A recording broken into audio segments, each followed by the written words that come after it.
Wala na tayong nag-content, ano ba? Kinahanglan pala miun dun na itong content. Para makainganyo ta sa ang katumutan-awa, maglaway. Makaon ta. Kinahanglan ang nagtanaw di ay. Mapag silang maglaway ba praganahan. Gusto mo silang dinanaw.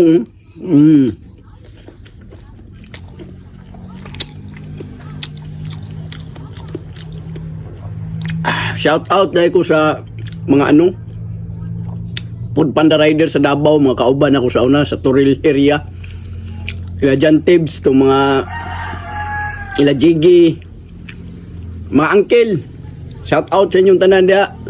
Ingat mo sa rides. Balang araw.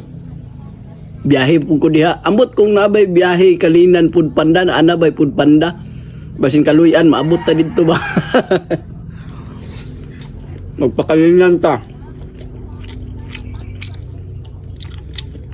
May yung kayo kanan yung dahon, oh. Smooth.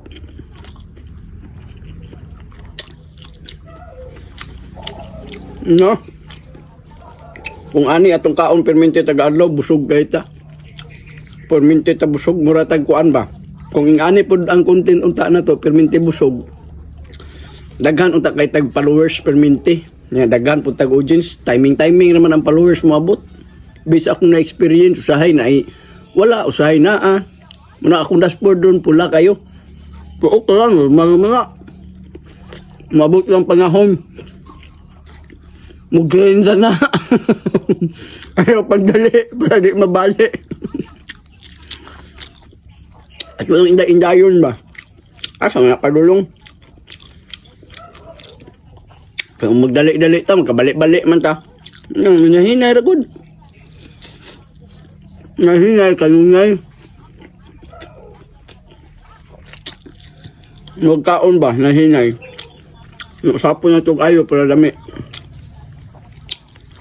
Kanyang nangka dahil dami, yung kainin nangka, labi na ginataan. Nga ayan sila, ang kusog daw mo kaog nangka, di daw kauyab, kay mo pilit daw nas baba, may labot na ng kaog. Taong yun na di kaingon. Ako dili ko hingingon, pero hingigo. Diyan mo nang hingingon, di hingigo. Pakyas nga po. Naman nang hingigo, kay balag di hingingon. Luto na ng kagabi gataan, salin na ni Ron, pero lami. Mas ganahan ko basta maugmaan ang gata.